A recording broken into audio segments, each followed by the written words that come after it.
Maybe.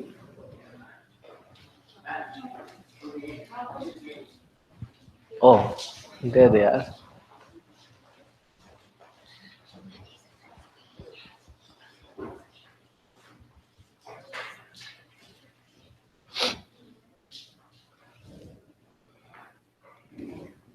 Let's begin now. ॐ वक्रतुंड महाकाय सूर्यकोटि समप्रभ निर्विघ्नं कुरु मे देव सर्वकार्येषु सर्वदा सरस्वती नमस्तुभ्यं वरदे कामरूपिणी विद्यारंभं करिष्यामि सिद्धिर्भवतु मे सदा सदाशिवसमारम्भां शङ्कराचार्यमध्यमाम् अस्मदाचार्यपर्यन्तां वन्दे गुरुपरम्परां समस्तजनकल्याणे निरतं करुणामयं नमामि चिन्मयं देवं सद्गुरुं ब्रह्मविद्वरं भवानी शङ्करौ वन्दे श्रद्धा विश्वासरूपिणौ याभ्यां विना न पश्यन्ति सिद्धा स्वान्तस्थमीश्वरम् वसुदेवसुतं देवं कंसचाणूरमर्दनं देवकी परमानन्दं कृष्णं वन्दे जगद्गुरुं रामाय रामभद्राय रघुनाथाय नाथाय सीतायाः पतये नमः बुद्धिर्बलं यशोधैर्यं निर्भयत्वमरोगता अजाड्यं वाक्पटुत्वं च हनुमत्स्मरणात् भवेत्। ॐ नमस्ते अस्तु भगवन् विश्वेश्वराय महादेवाय त्र्यम्बकाय त्रिपुरान्तकाय त्रिकालाग्निकालाय कालाग्निरुद्राय नीलकण्ठाय मृत्युञ्जयाय सर्वेश्वराय सदाशिवाय श्रीमन्महादेवाय नमः। अखण्डमण्डलाकारं व्याप्तं येन चराचरं तत्पदं दर्शितं येन तस्मै श्रीगुरवे नमः।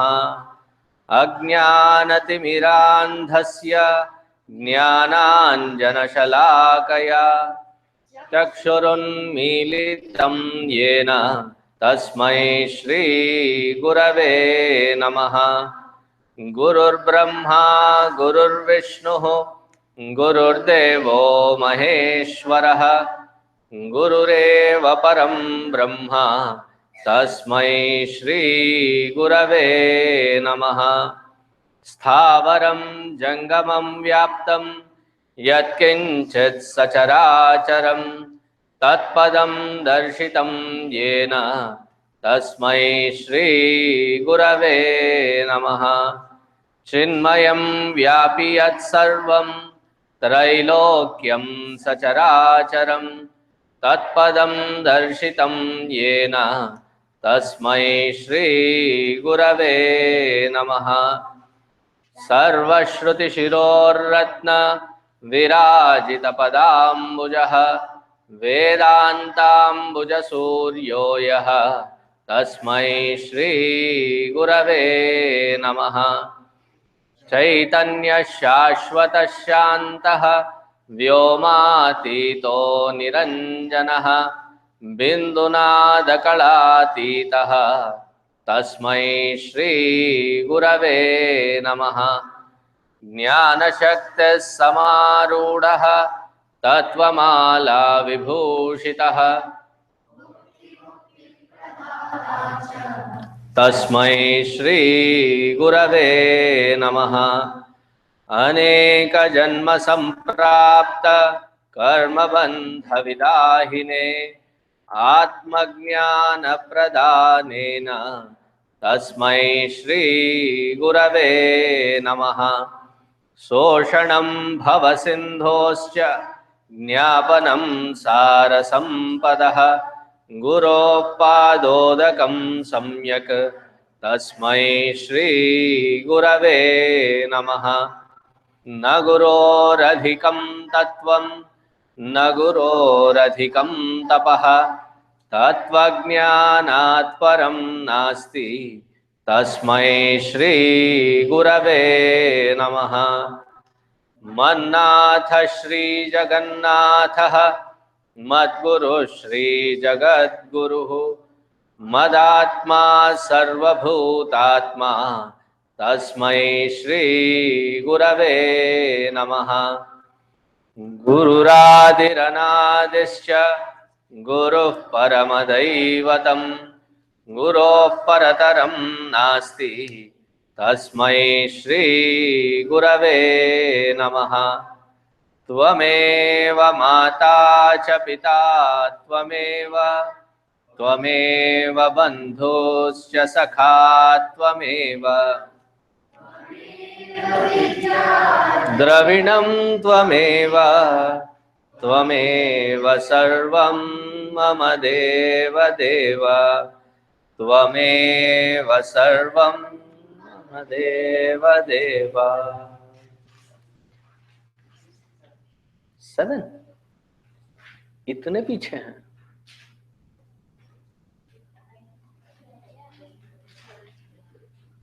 Should be about 13 or 14, I guess. We finished 13th, right? Okay.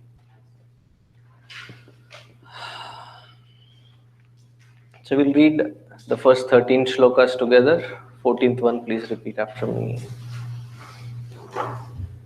Om Harihi Om Shri Gurubhyo Namaha Harihi Om Om Shri Paramatmane Namaha अथ अष्टमोऽध्यायः अक्षरब्रह्म योगः।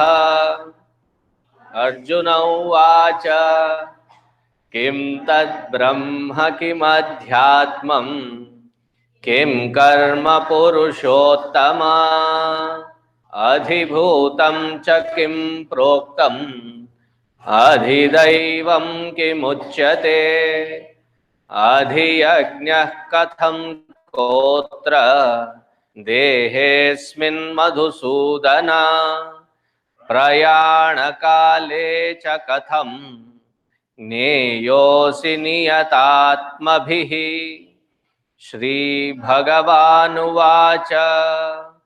अक्षरं ब्रह्म परमं स्वभावोऽध्यात्ममुच्यते भूतभावोद्भवकरः विसर्गः कर्म संज्ञितः अधिभूतं क्षरो भावः पुरुषश्चाधिदैवतम् अधियज्ञोऽहमेवात्र देहे देहभृतां वर अंतकाले च मामेव स्मरन् मुक्त्वा कलेवरं यः प्रयाति समद्भावं याति नास्त्यत्र संशयः।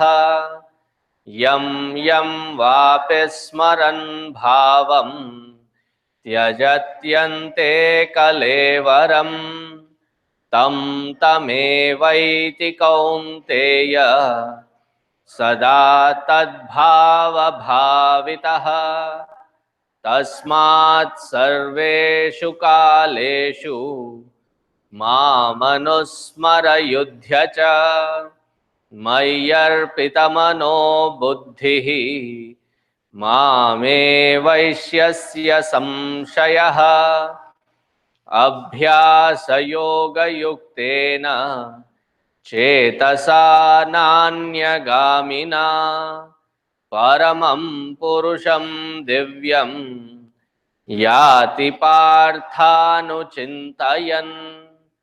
कविं पुराणमनुशासितारम् अनोरणीयान् समनुस्मरेद्यः सर्वस्य धातारमचिन्त्य रूपम् आदित्यवर्णं तमसः परस्तात् प्रयाणकाले मनसाचलेन भक्त्या युक्तो योगबलेन चैव भ्रुवोर्मध्ये प्राणमावेश्य सम्यक् सतं परं पुरुषमुपैति दिव्यम् यदक्षरं वेदविदो वदन्ति विशन्ति यद्यतयो वीतरागाः यदिच्छन्तो ब्रह्मचर्यं चरन्ति तत्ते पदं संग्रहेण प्रवक्ष्ये सर्वद्वाराणि संयम्य मनोहृदि निरुध्य च मूर्ध्याधायात्मनः प्राणम् आस्थितो योगधारणाम् ओमित्येकाक्षरं ब्रह्म व्याहरन् मामनुस्मरन् यः प्रयाति त्यजन् देहं स याति परमां गतिम्. Repeat after me. अनन्यचेताः सततम् यो मां स्मरति नित्यशः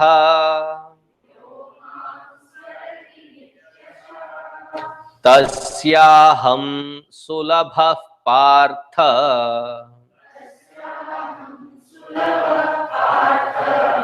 नित्ययुक्तस्य योगिनः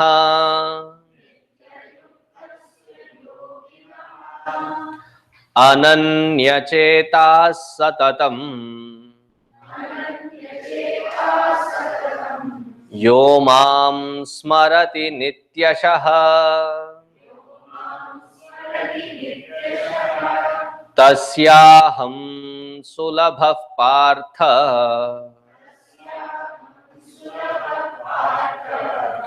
नित्ययुक्तस्य योगिनः.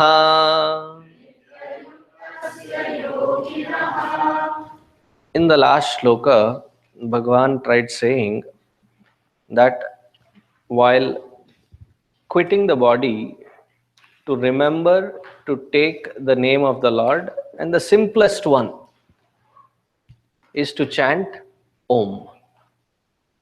Om ityekaksharam brahma. Can you all say Om loudly?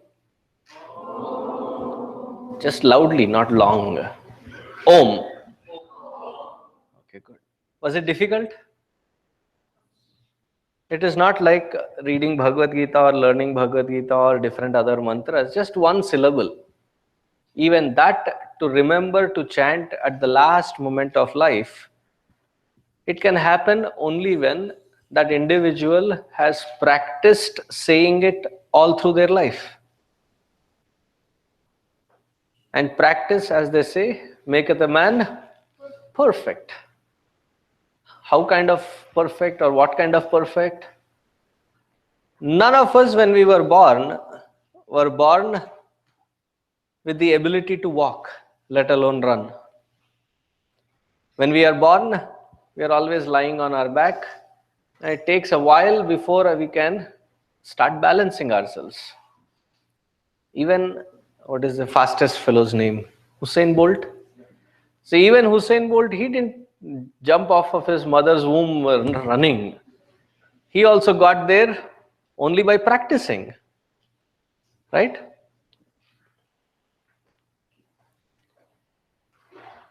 Do you all know how to count from 0 to 1, 0 to 10? Are you sure? Okay, let me see. 1, 2, 3.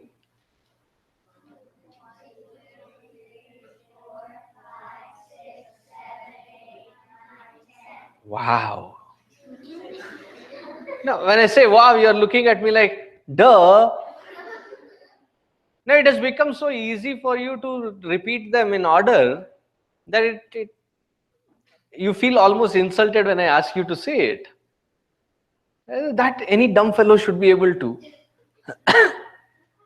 But then we have practiced it in such a way that it has become a very easy thing. Right? So similarly, okay, let me take last example. As soon as you sneeze, what do you say? Hey, if I sneeze, you say bless you. If you sneeze, what do you say? Hachi, bless you. If I sneeze, then you say bless you. But if you sneeze, what do you say? Bless me or excuse me. Did you learn it while you were born? No, it became a practice. Similarly, to chant the name of the Lord, a regular, consistent, incessant practice is required. And we are not talking about elaborate mantras. It's a very small, short syllable. Om. And those who are remembering to chant this, Bhagavan says that Sayati Paramam Gatim, such individual attains to the highest. Ananya Chetaha Satatam Yomam Smarati Nityashaha Tasyaham Sulabhav Partha. It becomes easy at that time. There is one beautiful work by Kulashekar Alwar called Mukunda Mala. There he says that in that last moment, we don't know how it would be. Kapha Vata Jvaraihi Piditaha. That you want to take the name of the Lord, all that you end up saying is and done. Your cough did not allow you to say it. Or whatever be the ailment. Even in such situations, to take the name of the Lord.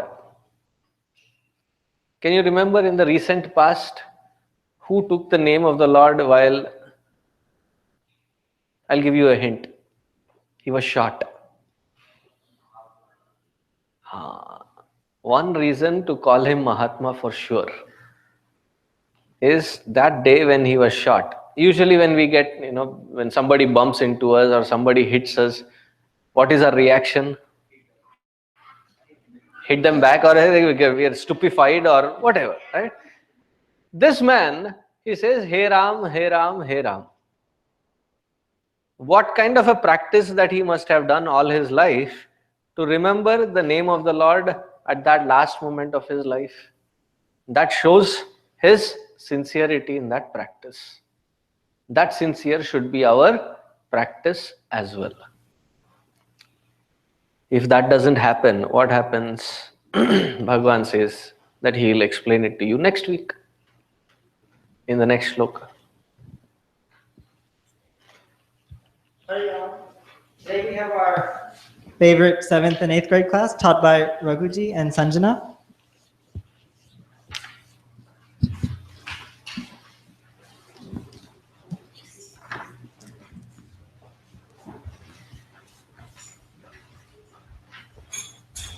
Hari Om and good afternoon to one and all. We are the Balavihar students of the 7th and 8th grades. This is a glimpse into our class. The two main books that we follow are Know What You Have and We Must. During the fall semester, we focused on the body, mind, intellect chart and learned its applications in our lives. This semester, we are learning about the creation and manifestations of Bhagavan within each one of us and around us. This knowledge will allow us to accept all life challenges as a gift from God and channel our energy to use each one of them as a stepping stone to elevate ourselves. Our sincere thanks to Ragul Uncle and Sanjana Akka, who led us through these discussions progressively and thoughtfully. As our Gurudev Swami Chinmayananda propounds, the three principles to realize our full spiritual nature are self-control, non-injury or ahimsa, and truthfulness. Similarly, Gandhiji, through his relentless execution of non-violent approaches, ahimsa, led India to become independent. Following Gandhiji's path, Martin Luther King Jr. led the civil rights movement. As a tribute to this principle of ahimsa or nonviolence, our class is presenting the famous Ram Dhun Raghupati Raghava Raja Ram. This was a favorite bhajan of Mahatma Gandhiji, the father of India. These lyrics were taken from Sri Nama Ramayanam, written by Sri Lakshmana Acharya. Thank you.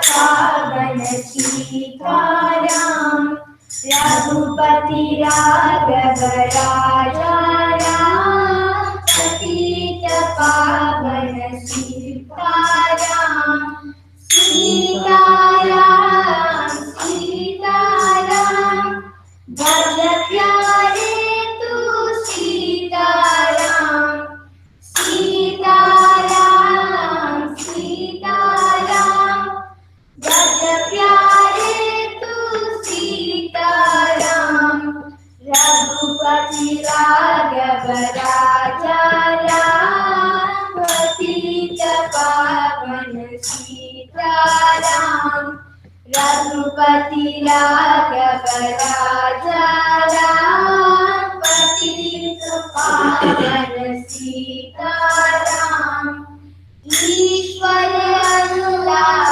तेरो नाम सबको सन्मति दे भगवान ईश्वर अल्लाह तेरो नाम सबको सन्मति दे भगवान रघुपति राघव राजा राम पतित पावन Sitaram Raghupati Raghava Raja Ram Patita Pavan Sitaram.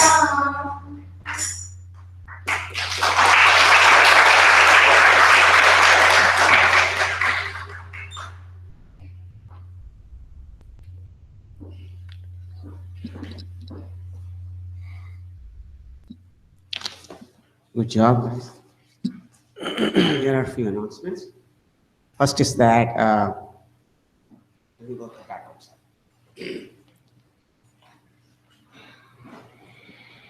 There is a historic occasion event. This I announced last week that on Thursday, January 19th and Friday, January 20th, there is going to be a handover of the responsibility by our Purji Guruji, and he's going to hand over the responsibility to the new Acharya, new head of the Chinmaya Mission, Swami Swarupanandji. And this will be done on Thursday, January 19th at 11 a.m. Indian Standard Time, which means it's at 11:30 p.m. here on the 19th.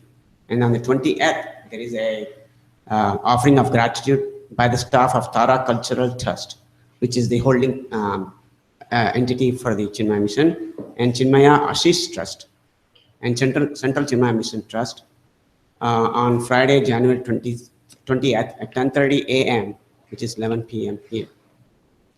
So this will be broadcast live, and there is a link on our website, so you can follow that link and attend that. As we already announced, we're going to start F2, that is Frisco Season 2, on Sundays. This will be held on Sundays. And next weekend is the first day of the session. The session is on Sunday at 2 p.m., 2 to 3:30, and around 200 kids. We are going to cap at 200 kids, and we have about 162 now. So if you have, and most of the higher grades, the KG and the first grades are almost full. There are a couple of entries still left, but most of the highest grades are still open. So if you have any family and friends who are interested, please let them know that. And those of you who have paid half of the registration fee, that means that you will give a choice when you are registering, we give a choice of paying two installments. And those who have paid, chose 2 installments, paid only the first installment. The second installment is due in this month, by end of the month. So please go ahead and go to the website and registration, and please pay the remaining amount. That's all I have. So let's stand for pledge and arati.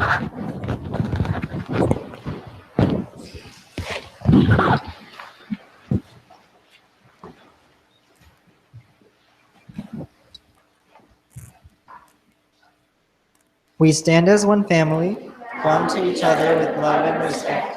Serve as an army that ages in discipline, ever ready to fight against all low tendencies and false values within and without us. We live honestly, a noble life of sacrifice and service, producing more than what we consume and giving more than what we take.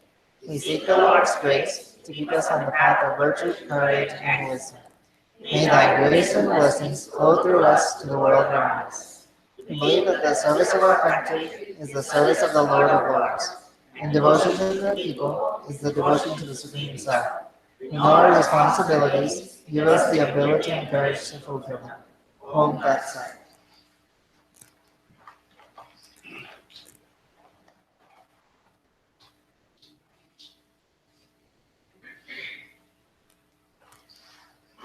आरती श्री चिन्मय सद्गुरु की दिव्य रूप मूर्ति करुणा की आरती सद्गुरु की चरणों में उनके शांति समाये शरणागत की भ्रांति मिटाए पाप ताप संताप हरण की आरती श्री चिन्मय सद्गुरु की आरती सद्गुरु की वेद उपनिषद गीता को गाया धर्म सनातन फिर से जगाया शुद्ध नीति प्रीति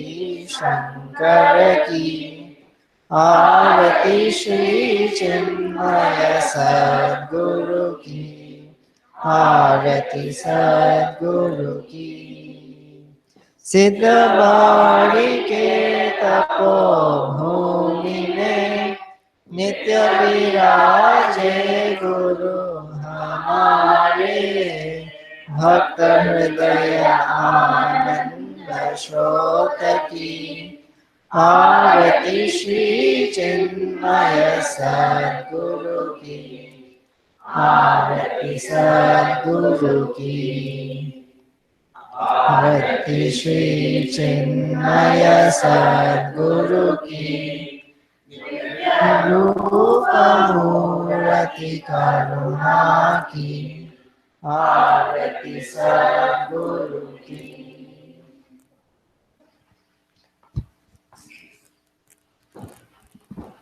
Please have a seat.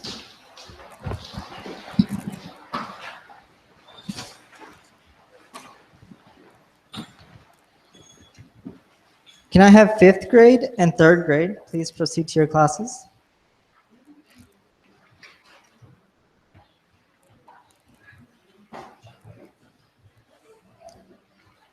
High school, you'll be in Avantika with Yatindraji. 7th and 8th grade, you may also. 2nd grade, today your teacher will be Payal.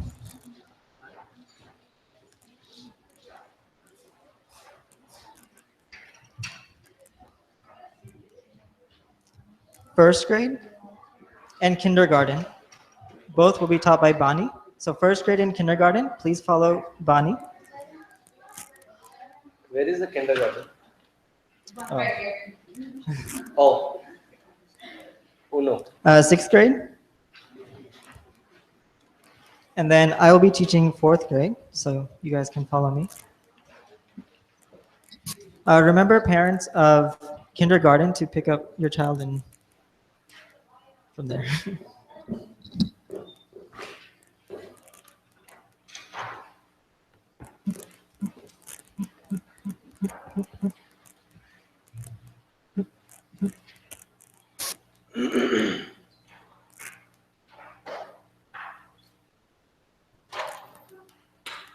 Hari Om. Just give me a moment.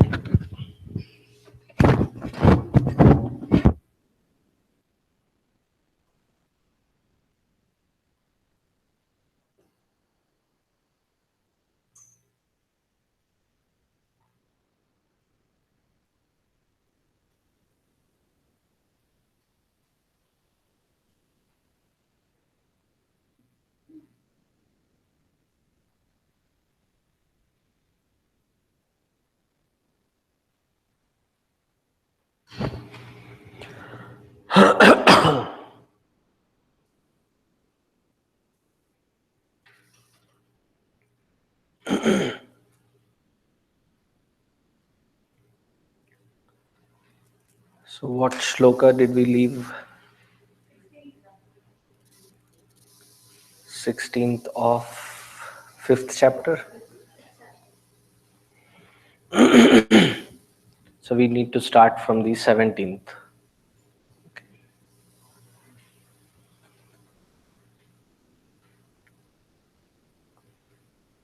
Repeat after me.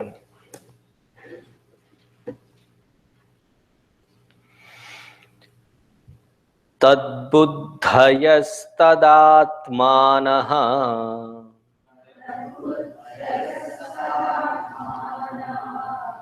तन्निष्ठास्तत्परायणाः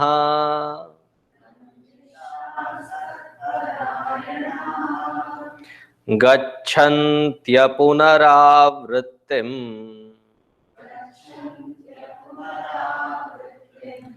ज्ञाननिर्धूतकल्मषाः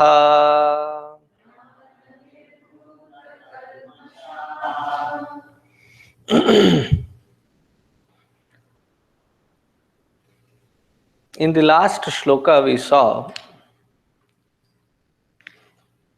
Jnanena tu tad ajnanam. Was it taken by Brahmachari ji? Okay. Jnanena tu tad ajnanam yesham nashitam atmanah tesham adityavat jnanam prakashayati tatparam. Today, did you all have darshan of Bhagwan Surya? What happened?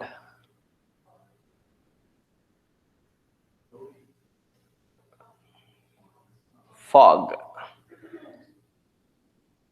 So can you put it in a sentence for me? What did the fog do?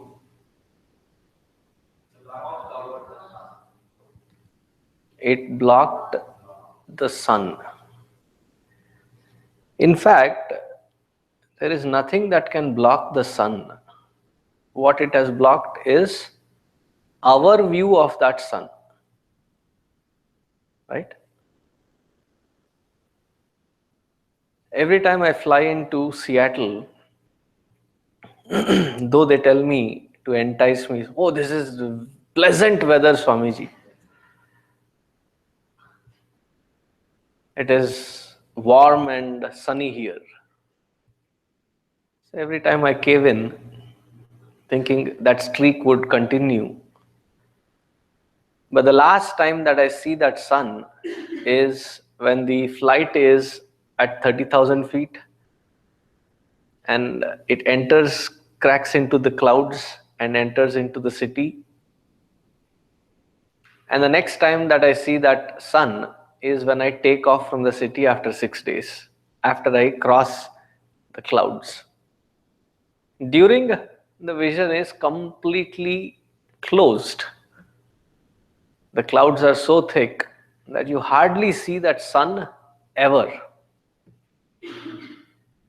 Though we don't see the sun, what has happened is it has covered our vision. It cannot cover the sun. Wherever there is light, there cannot be darkness. Isn't it a known fact?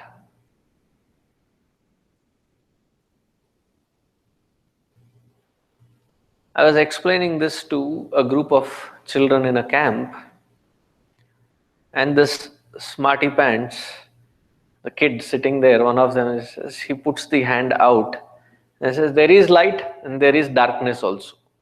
You said wherever there is light, there cannot be darkness. You cannot change the point of reference. What was wrong in his logic?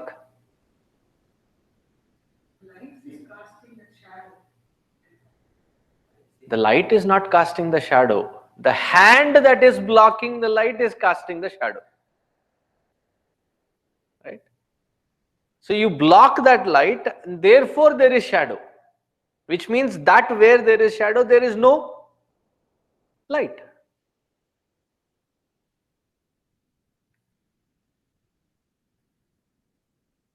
Similarly, that where there is knowledge, there cannot be anxiety, grief, doubt, or fear. Because these are the major reasons why there is a lot of turbulence and frustrations in life. Wherever there is confusion and frustration in life, what should our immediate conclusion be?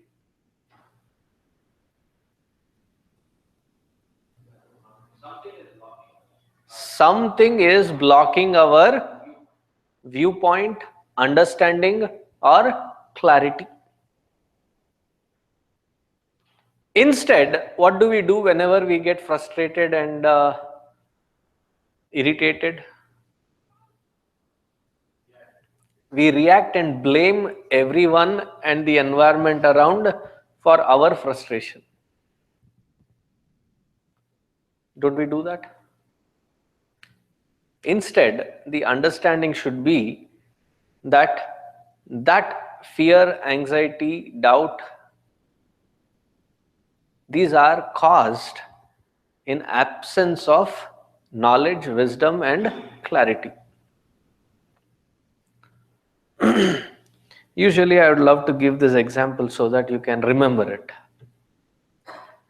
Whenever there is chest congestion, over the counter during the allergy season, what is it that is prescribed? Take Claritin. Claritin removes the congestion. Similarly, all the foggy cloudedness here, clarity in, and the fogginess will be gone. If there is fogginess, it only proves that there is somewhere there is absence of that clarity. Therefore, we have the mantras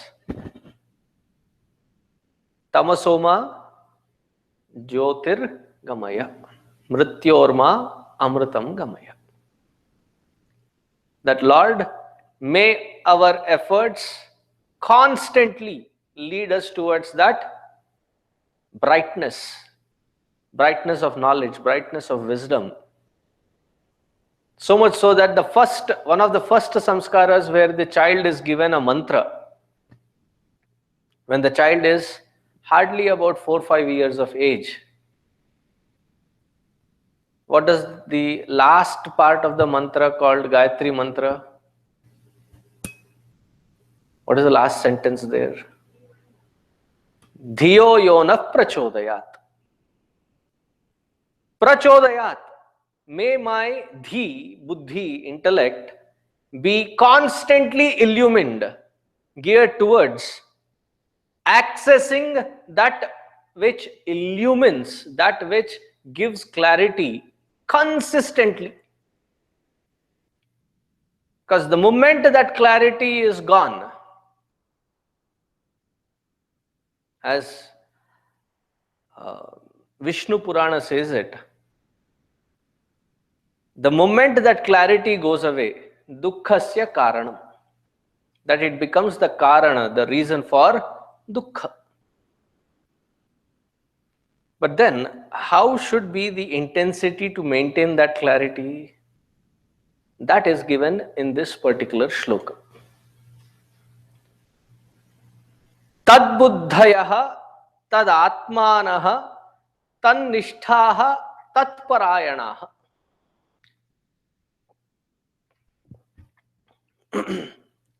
After coming into this country, I have had various sets of prarabdha unfold in various ways. One of them was an unfortunate summer here. Usually summers I am gone. I call it unfortunate because I had to sit through 13 arangetrams in one summer. Man, that was a tapasya in itself.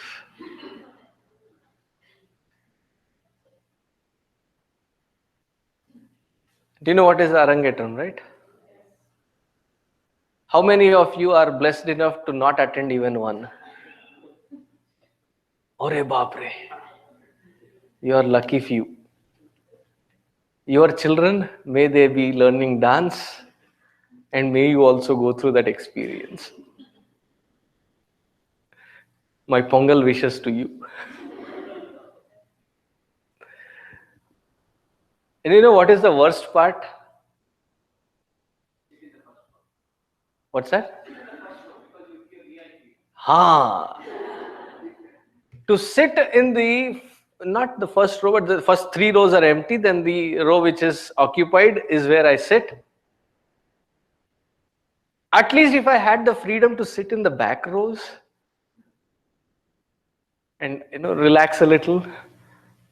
And here I can't even fake that I am sitting there but doze off.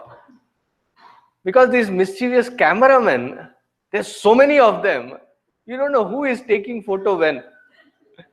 So I have to always keep my eyes open and show that I'm interested in it.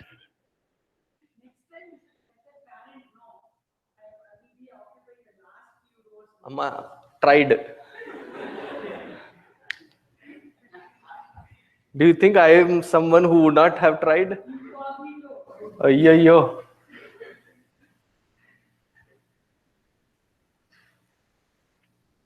So to all those people who go through these arangetrams,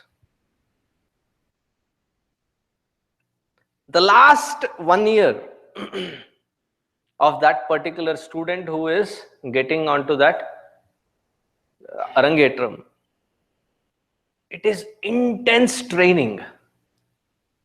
How intense? They sleep, eat, walk, dance. There's nothing else that goes in their life. Wake up, practice. Whenever there is some time, practice. Sometimes it is funny to watch these kids who are going through that process, that they're walking through Saket or somewhere else, and while walking, they're doing, that their thoughts are also immersed only in that.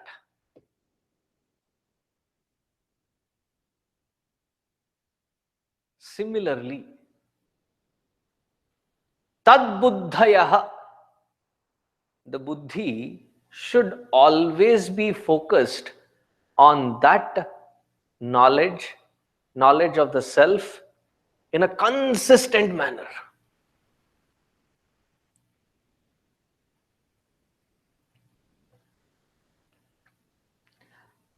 That effort in which we have a deep sense of liking towards.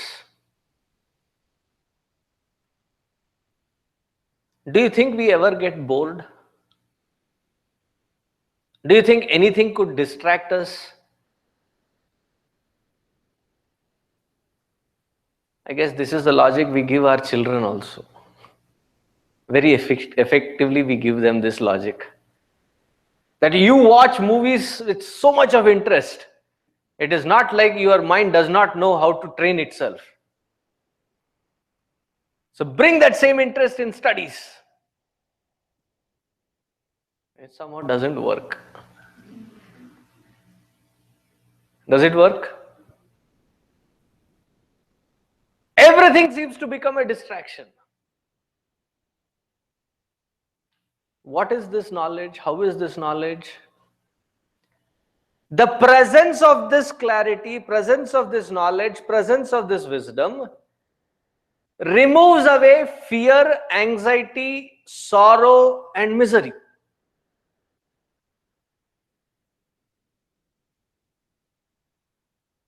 If there is one method through which you can remove all of this in one shot, gaining that, shouldn't it be our priority?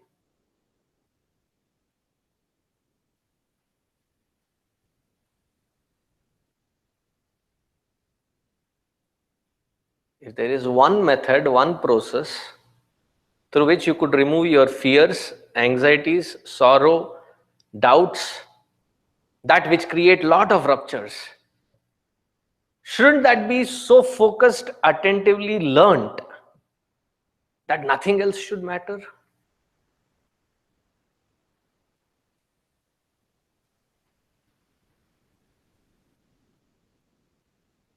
How many of you have kids in middle school and high school wherein every Sunday you have to have a bargain with them?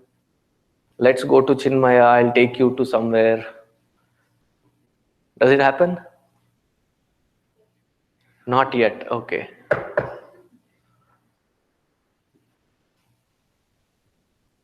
Why do you think they have a resistance?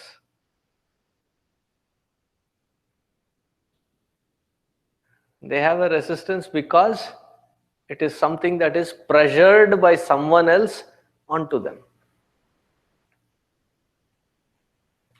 This being a priority, should it be something which should be pressured by someone else? Or should it be, our main priority in life? That because of which all fears and anxieties can be taken away. Our buddhi should be geared, our intellect should be geared in such a way that this knowledge and having that knowledge and clarity is the only priority.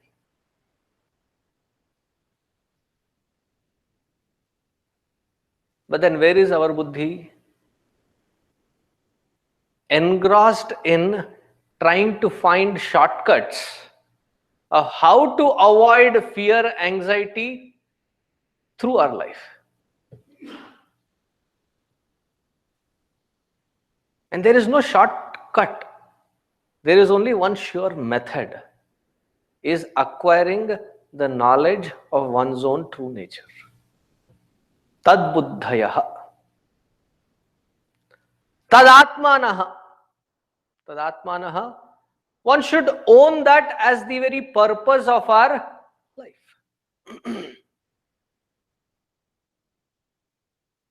And it is not something that is to be practiced only on Sundays.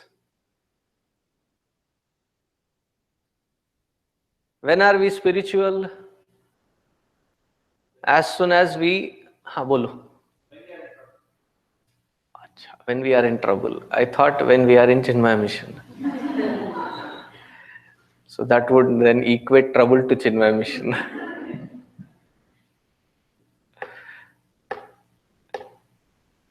And Kabir Das ji says very beautifully, Dukh mein sumiran sab kare, sukh mein kare na koi. Jab sukh mein sumiran sab kare, dukh kahe ko hoye. Have you all heard that doha?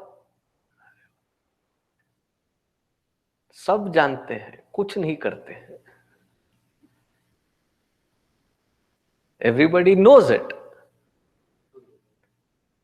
but nobody applies it. Tan nishtha.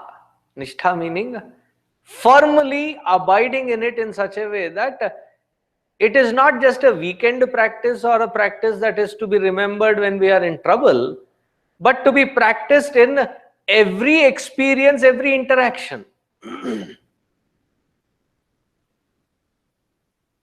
Whether I am a doctor treating the patients, whether I am a teacher teaching to my students, whether I am an engineer working with my coding, or a lawyer, wherever be, whatever be our external course of actions, to consistently see that our mind, our intellect is focused on this clarity, functioning from this clarity. See, we read through Ramayana, Mahabharata, wherever there was a troublesome situation, if you look at it keenly, observe it keenly, wasn't it because that particular individual lost his clarity? Yudhishthira is described as Dharmatma. That he is also tagged as Dharmaraj Yudhishthira. What was the greatest blunder of his life? Hmm?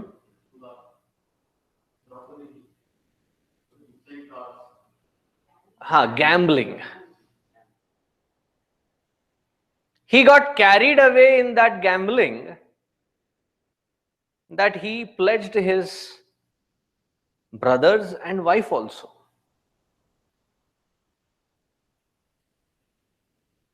Draupadi seemed to carry some clarity. The moment she was dragged into that court, she said, what was the sequence of events? She demanded, what was the sequence of events? He said, first Dharmayudhishthir pledged himself, then he pledged the brothers, then he pledged her. Once you have lost yourself, what right do you have to pledge anything else? Because you yourself are gone. Technically, she was right. But in that moment of his lack of clarity, he took wrong steps. What was the wrong step that had been done by his other four brothers at that particular event? When he was pledging over and beyond, it was their responsibility to put their foot down and stop him. Right? The moment that clarity is gone, all kinds of wrong start happening.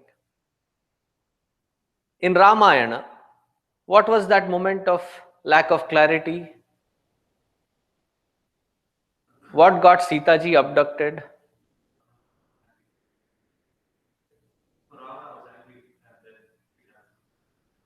Ravana being angry was his normal state of being. He being manipulated by Surpanakha, he allowed it to happen. I'm asking about Sita ji. She got tempted in spite of Ramji telling that where in heaven have you heard of a golden deer?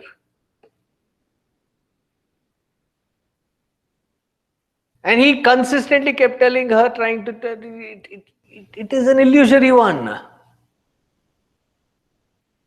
And she went into a frenzy. I said, have I ever asked you anything? And that's a trump card. Not this trump.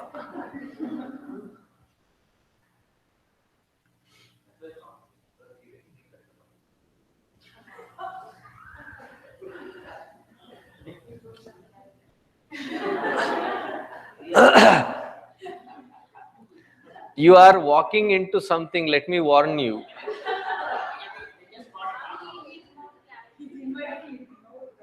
He just lost clarity of purpose of his life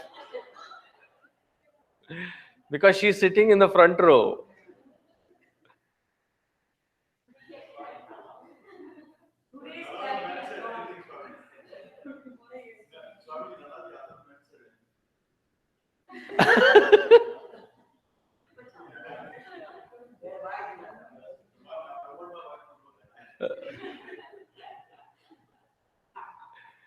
क्यों?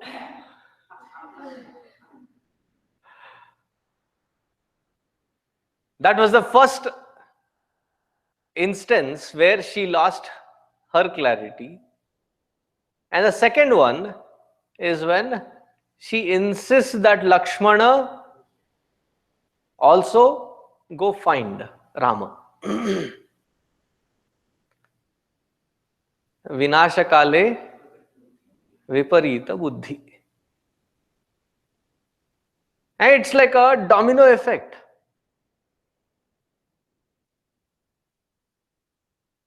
The best sayings are on the Himalayan roads. Wherever there is a rest area, they have good sayings on the side of the road. One of them, they're very poetic also. Nazar hati, durghatna ghati. When is the scope for an accident in those roads? Whenever you lose sight of the track that you are on, accidents happen. Similarly in life, when do these kinds of accidents happen? Whenever we lose track of our goal and purpose, whenever that clarity is gone. Are you all in a state of non-frustrated existence right now?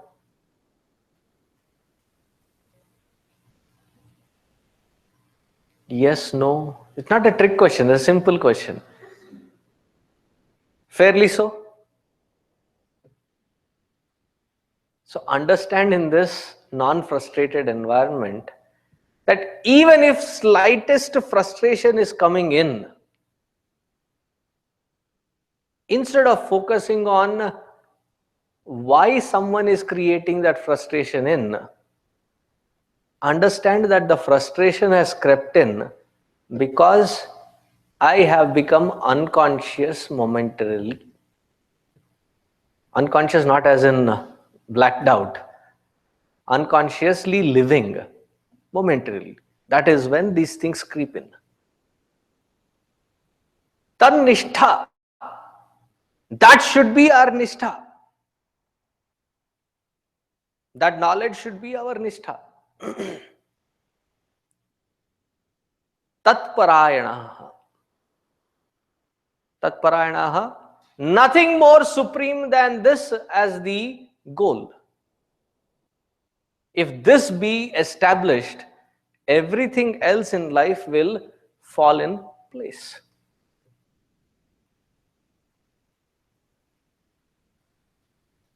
If this not be in its place, everything else will fall, and it is a domino effect. Guruji puts it very beautifully. He says, if you cannot stand up for one thing, you will fall for everything in life. And what is that one thing that one has to hold dearly? Is this knowledge, is this clarity. If this is understood, all the traditions, customs, and the do's and don'ts that have been laid out, all of them invariably are laid out in such a way that those which have been given as the do's are those that which enhance this clarity. Those which have been told as the don'ts are that which are the agencies that remove this clarity from our existence. Like for example, the scripture says that do not indulge in the intoxicants. What happens when we indulge in intoxicants? obviously this clarity is lost. Do not sway away from disciplined life. What happens? That the discipline is set aside, then the lethargy and everything else creeps in, clogging our clarity. So constantly all these do's and don'ts, what are they gearing towards? To this bottom line. If this is understood, following the do's and don'ts doesn't become a big pain.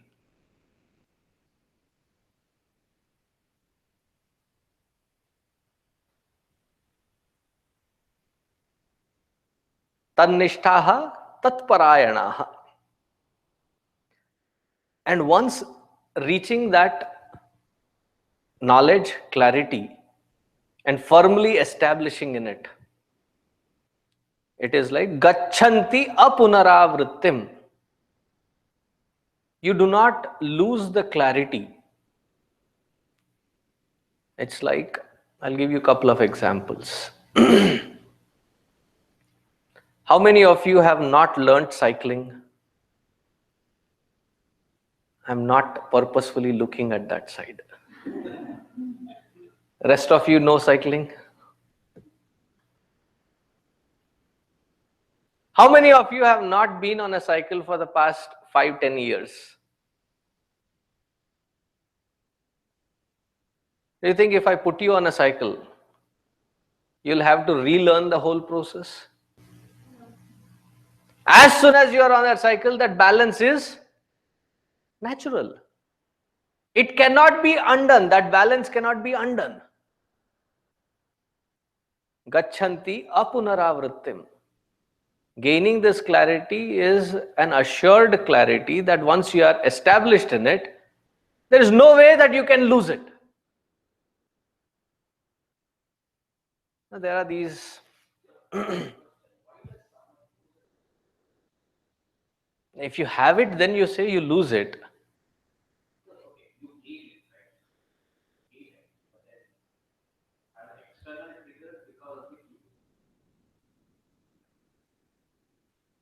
I am yet to understand your question. That's a big if.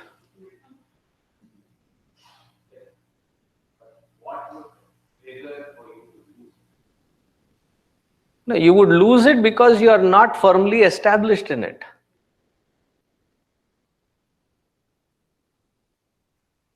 See, every kid knows there is an exam at the end of the year. But when do they start studying? Even if there is a cowboy game, it doesn't become a distraction. When does that not become a distraction? When you know that the exams are inevitable and they're just tomorrow, and you will have to put aside all the distractions aside, because it is your whole year at stake. Right? If that clarity is not there, then everything can become a distraction. Right? If there is a distraction, then it means that that clarity is not yet well established. That's the only way to look at it.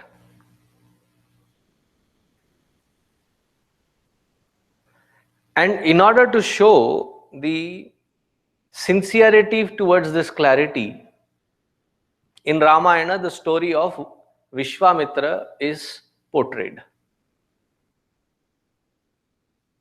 In his life, he takes up to this severe penance. What was the first distraction? Menaka comes into his life. About 14 long years, he strayed away. Then he gains his senses and he says, what am I doing here?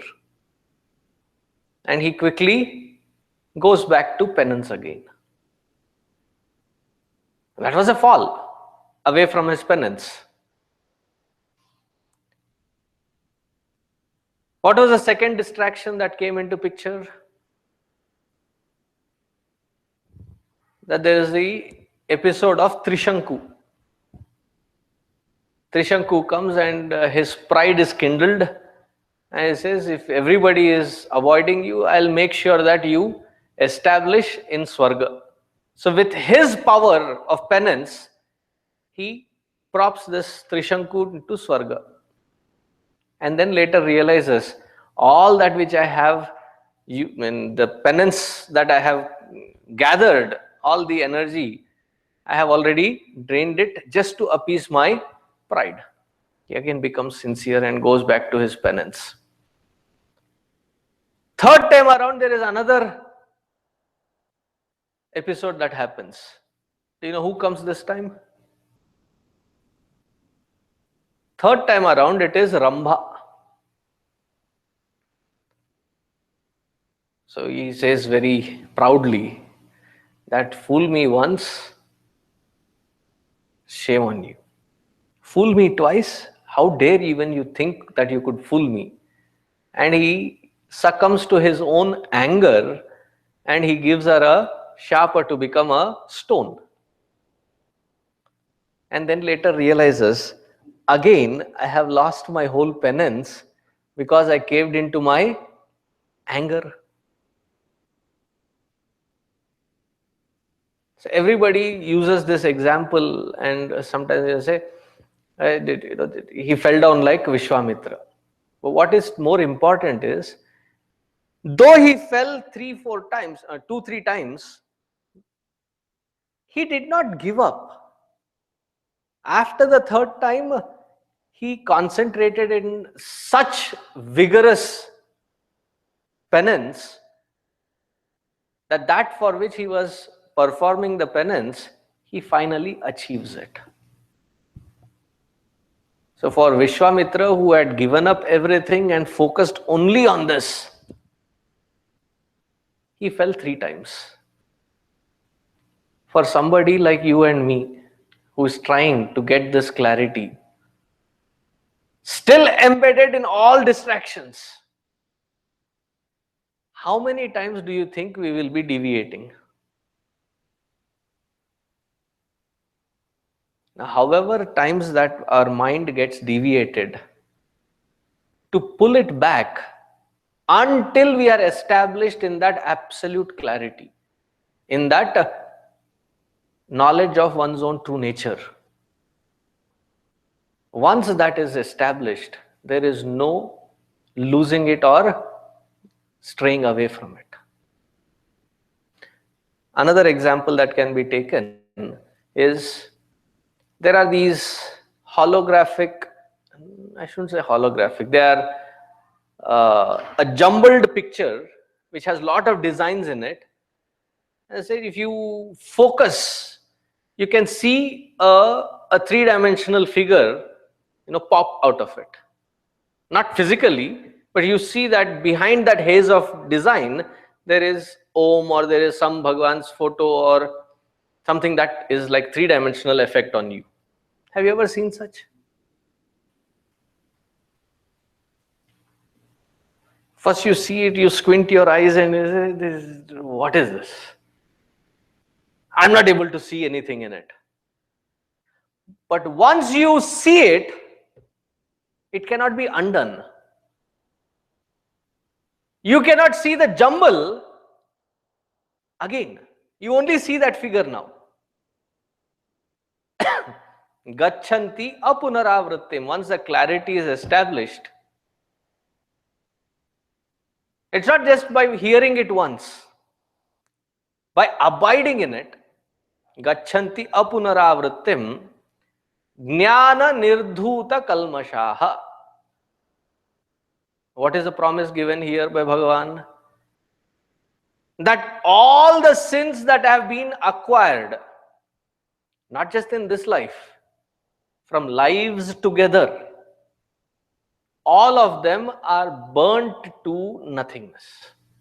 They are all washed away clean. Here is one method, that whatever you have done, in the past, all of that can be washed away. All the sins can be washed away. And do not think that you are not qualified for it. Swami ji ये सब तो ठीक है, पर ये सब पहुंचे हुए लोगों के लिए. This is for somebody who is, really way up there. How can we even think of it? So let me ask you some questions. Straight questions. I need straight answers. Have you ever robbed anybody of their wealth?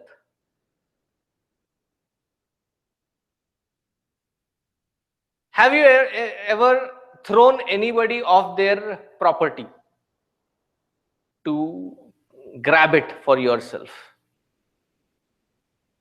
Yes or no? Okay. Because there was a silence, I was a little worried. Okay, good. Have you ever killed anybody? There was somebody in history who had done all of this and much more. His name was Ratnakara. He had done all of this.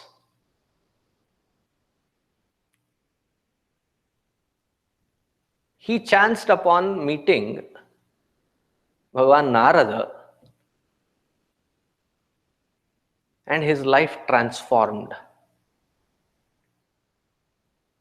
And when Naradji gave him the mantra, he could not even recite that mantra.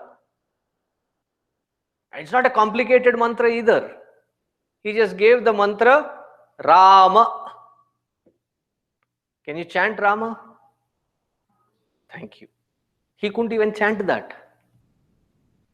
So he said, okay, what have you done so far? Mara. What happened to all those that you have killed? Mara.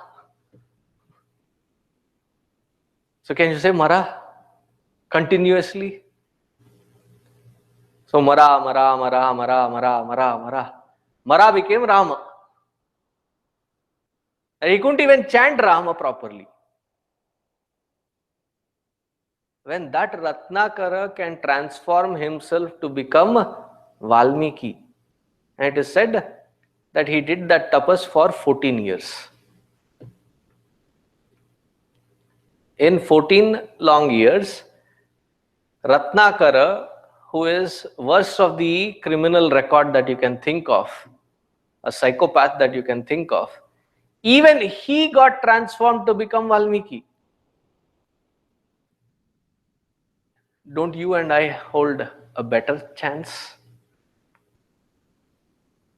So don't ever consider that this spirituality is something which is not possible by a layman like us. It is in fact meant for people like us, provided we make that clarity as the very core purpose of our life. Everything else that we are doing is around it. But gaining that clarity of my own true nature and establishing myself in it purifies us from all the sins that have been acquired so far. Tad buddhayaha, tad atmanaha, tan nishthaha, tat parayanaha. Gachanti apunaravrittim jnana nirdhuta kalmashaha.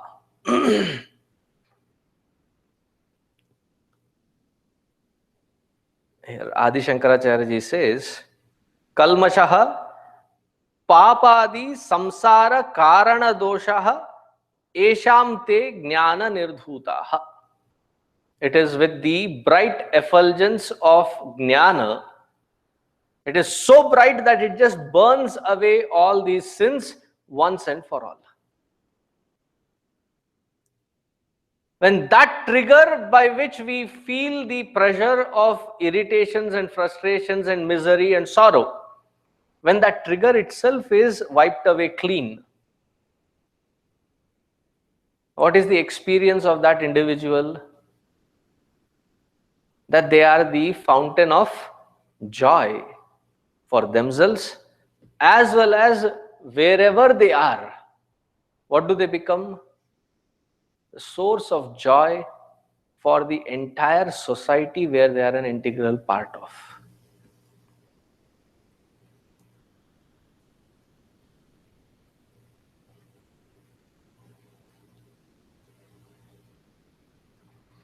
So, this fifth chapter is focusing on this jnana aspect of our life. And it is not like jnana of some other science or some other field. What are we asking here? What is the scripture indicating here? To know one's own true nature. Once that true nature is understood, once that true nature is assimilated, once we abide in it 100%, the rest of it is a joyous disposition. I've said this earlier too, that individual does not work henceforth for happiness,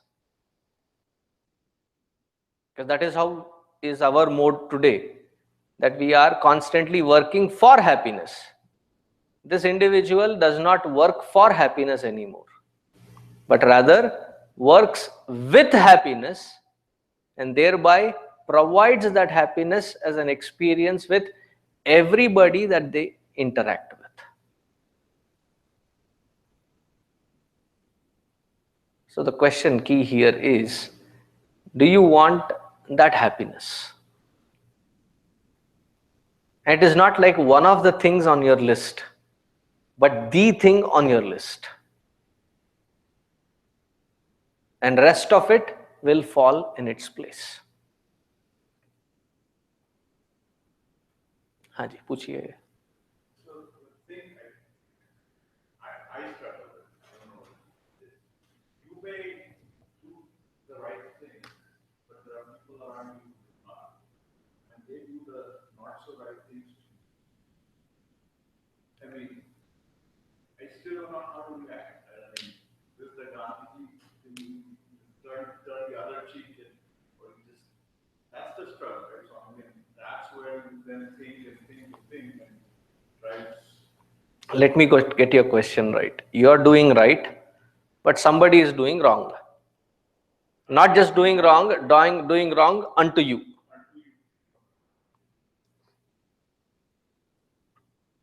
There are a couple of standpoints to understand this. There was once a student in an ashram who complained to his master saying that such and such is doing wrong unto him. So he said, I'll give you clarity and I'll give you a way.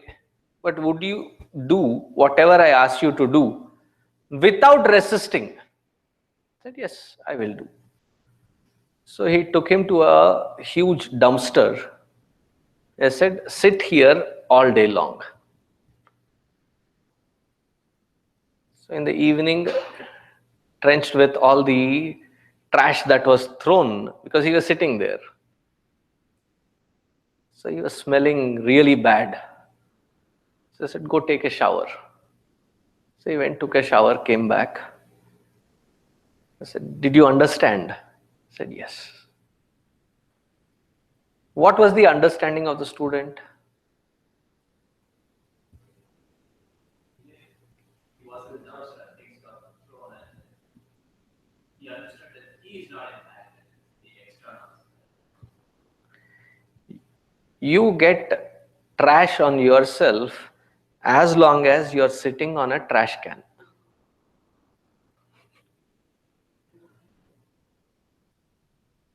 You get trashed only when you're sitting on a trash can. What is the trash can that we are sitting on? The ego. Who is reacting? Is the ego. Therefore, there are steps given.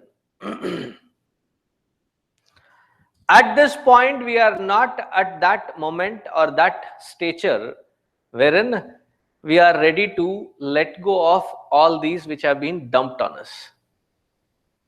For such mindsets which are still laced with a strong ego, create a perimeter around you, a fence around you, and that is called your self-worth, swabhimana. Create a line that far is fine, dare not cross that line. We create that. But what is the flaw in our creation of that line? We create it as if it were the permanent line drawn. No, the effort should be that that line which we have drawn around us is as a fence to protect us at this moment. The stronger and higher that I grow, the fence that I have created should become smaller and smaller, to a point wherein it becomes not necessary to create any more fence. Otherwise, that fence in itself will become a choking point in our life. Like all these big trees that have been planted, by the time I came in, settled in, it was about 3-4 years later, I started seeing that because of the tornadoes here, that they have these 3 poles around, and there is a wire tied in very tightly. So what is the purpose of that wire? To give a support to that tree so that it can grow tall and straight. But after 4 years, that very point where it was tied in, the tree was evolving. It had started growing over it. At that point, what is the most sane thing to do? Cut the tree. Ha.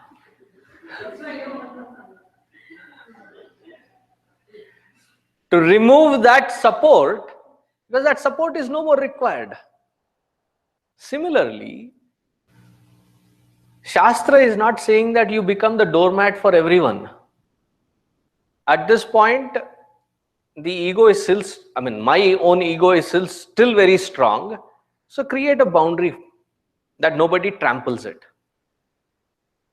That you are not taken for granted, you are not like a doormat wiped on by everyone. Create a boundary.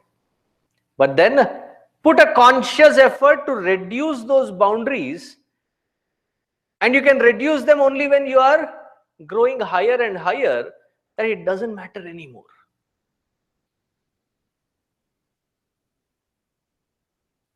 Then, if that's to an individual level, right? So then we also have a responsibility to give others. And then how do you put that right?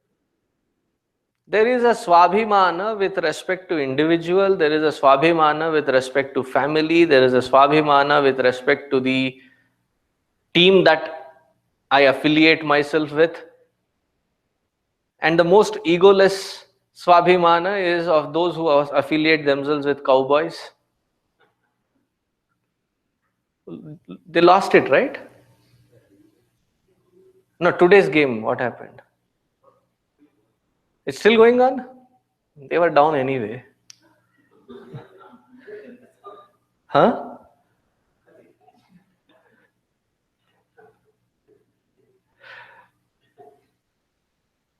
So you have a swabhimana with respect to the team, swabhimana with respect to the nation, right? So you create that. But the ultimate thing is to reduce it, not to establish that as a permanent boundaries. To transcend these boundaries.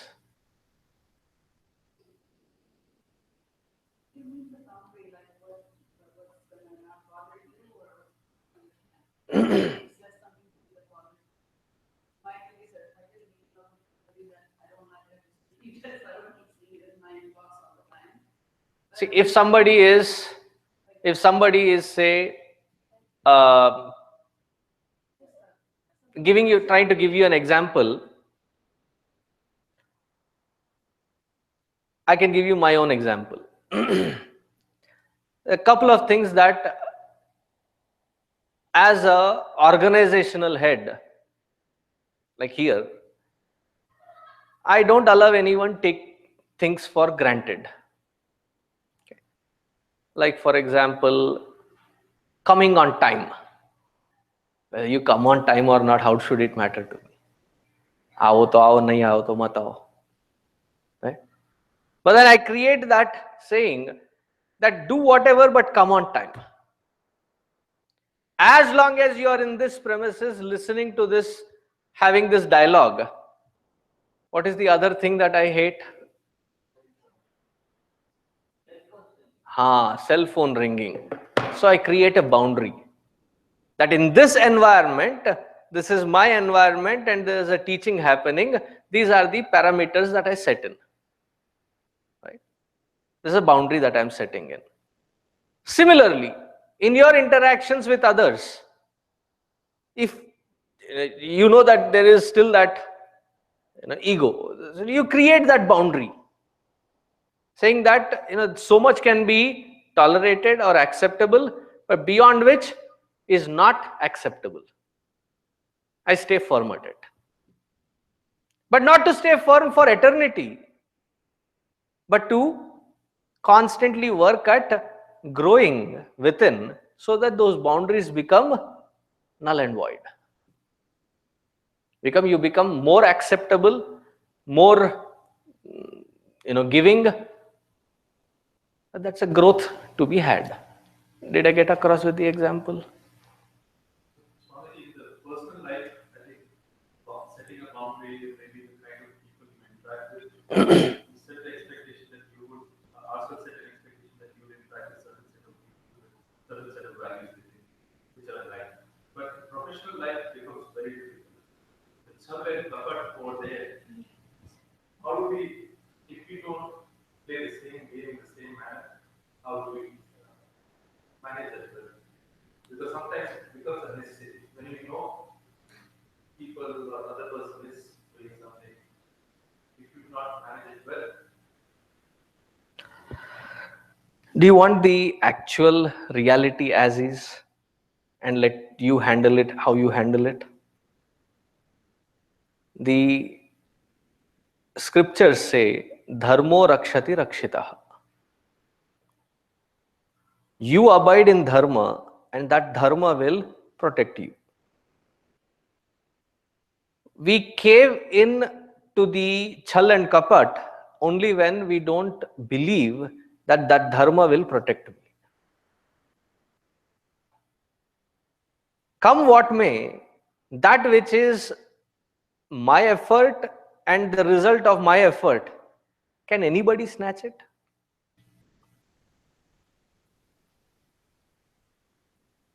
I put an effort, can you snatch the result of it? Then we have not understood karma yoga. Therefore, there is a discrepancy in our understanding. Once that is very surely, that clarity is maintained, there is that fearlessness with which you interact even in your business world, wherein I'm not scared of somebody snatching it. Because they cannot snatch it. So therefore, I insist on raising that awareness within, that clarity within, which is born as conviction. Then do you think anything can be tampered? You're right, kind of values to The goals which you set, they are different. Then they become a problem. Otherwise, if you have this conviction, how can it become a problem?